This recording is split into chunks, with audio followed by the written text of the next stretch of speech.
PG. Ito ay nangangailangan ng patnubay at gabay ng magulang para sa mga batang manunood.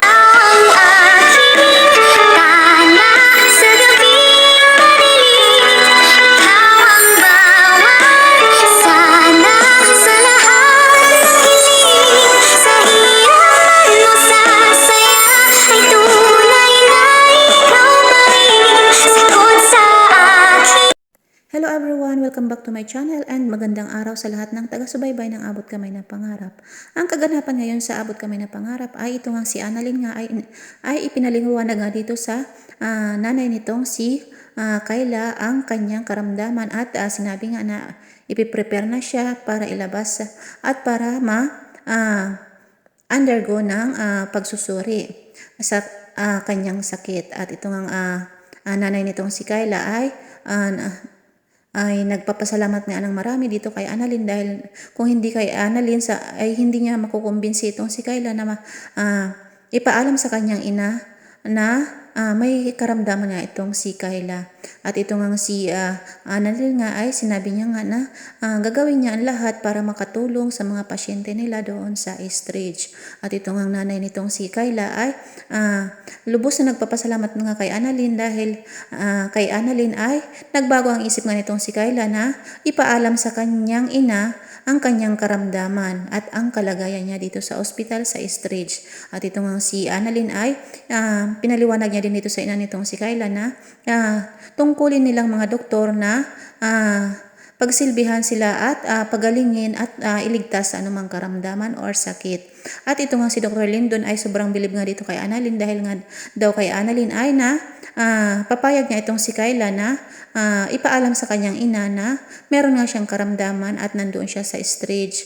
At ito nga si Dr. Lindon nga ay sinabi nga dito kay Annalyn na napakagalingan itong si Annalyn. At itong si Annalyn sabi niya ay ginawa niya lamang ang trabaho niya bilang isang doktor. At nakikita niya kay Kayla na ang kanyang sarili na meron siyang pagka makasarili or selfish dahil nga ayaw niyang ipakasal kay Dr. Carlos Benitez itong kanyang nanay na si Lynette. Kaya naisipan itong si Annalyn na bigyan ng isang regalo itong si Dr. Benitez. At ito naman ay tuwang-tuwa naman itong si Dr. Carlos Benitez na naghingi pa nga ng sorry itong si Annalyn sa kanyang mga nagawa noon dahil nga pinagdudahan niya ito. At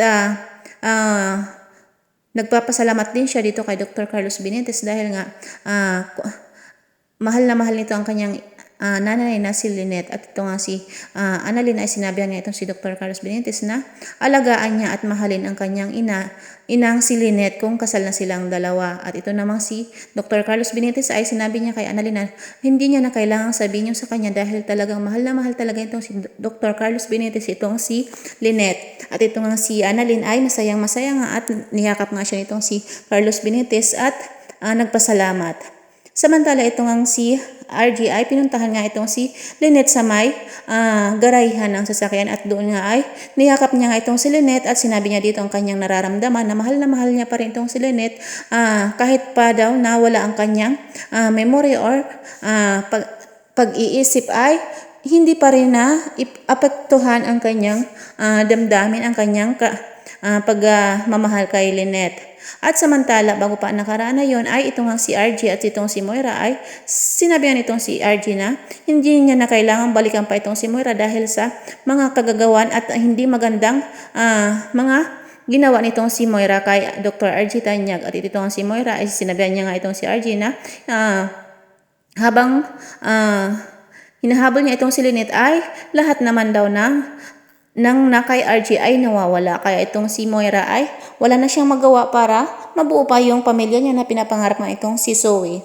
At itong si Dr. RG Tanyag nga ay iniwanan na lamang itong si Moira na wala na talagang magawa na magkabalikan pa silang dalawa dahil itong si Dr. RG Tanyag ay hindi niya na kayang masikmurain ang ugali nitong si Moira sa kabila ng mga pinagagawa nito sa kanya. At ito nga si Moira ay talagang wala na talaga siyang magagawa pa dahil nga itong si RG ay talagang inamin niya nandito kay Moira na talagang mahal na mahal niya pa rin itong si Lynette. At samantala dito nga si Giselle ay abala nga sa pag-aayos sa kanyang papa dahil pupunta nga sila sa kasal nitong si Lynette dahil inimbitahan sila nitong si Annalyn at hindi naman nila ito mapahindian. At itong si RG nga ay magpapaiwan daw sa bahay, sabi nitong si Giselle, pero sabi naman itong si RG ay may importante siyang lakad na pupuntahan at sabi na nila itong si Giselle ay good luck na lang daw at sana maging maayos daw yung lakad nitong si Dr. RG Tanyag. At ito nga sila, Giselle nga ay pumunta na nga sa venue ng kasal nitong si Lynette. Samantala itong si Lynette habang inaayusan siya ay nagpa-flashback sa kanyang isipan ang sinabi nitong ni Dr. RG Tanyag na mahal niya pa rin itong si Lynette. Kaya itong si Lynette ay hindi mapakali at napapaisip talaga siya na nagdadalawang isip talaga siya magpakasal dito kay Dr. Carlos Benitez dahil nga talagang inamin sa kanya itong si Dr. RG Tanyag na mahal pa rin siya nitong si Dr. RG. At itong nga si Lynette ay kahit hindi niya man aminin, ay talagang nararamdaman niya pa rin na mahal niya din itong si Dr. RG Tanyag. At ito nga si Lynette ay pinuntahan nga itong si Annalyn at sabi nga nitong si Annalyn, wag dapat malungkot itong si Lynette dahil araw niya ngayon, araw ng kasal niya, kaya mag-enjoy na lamang siya sa kanyang wedding day. Ang sabi nitong si Annalyn. At ito na naman nga si Lynette ay hindi talaga mapakali na alala niya naman sinabi nitong si RG na sa araw ng kasal daw nitong si Lynette ay antayin daw nitong si Dr. RG Tanyag si Lynette doon sa may flower shop noong una silang magtagpo doon at doon silang dalawa na stranded. So itong si Lynette ay pinalabas niya muna ang kanyang mga makeup artist para mapag-isa at naisipan niya nga na hindi na lamang ituloy ang kanyang pagpapakasal kay Dr. Carlos Benitez dahil pupuntahan niya itong si RJ doon sa kanilang tagpuan. At samantala itong si Annalyn ay tuwang-tuwa na ipinakilala itong kanyang lolo Pepe kay Dr. Carlos Benitez na mapapangasawa ng kanyang inang si Lynette. At itong na nga ang nangyari nga guys ay ano na nga sila guys, nagkagulo na nga sila dahil nga yung brides ay hindi pa dumarating matagal sila nag-aantay doon at naninervyos na itong si Dr. Carlos Benitez na hindi na naman matutuloy ang kanilang kasal nitong si Lynette. At ito nga ay nagkagulo na nga sila dahil tinatawagan nila itong si Lynette ay hindi sumasagot. At itong si Michael naman ay sinabihan itong si Dr. Carlos Benitez na baka hindi na siya sisiputin itong si Lynette sa araw ng kanilang kasal. Kaya itong si Dr. Carlos Benitez ay ang sama na naman ng timpla niya. So ito po guys, pakabangan natin sa abot kami na pangarap. Maraming salamat po sa pagtutok sa aking mga video. Thank you so much po and God bless us all po.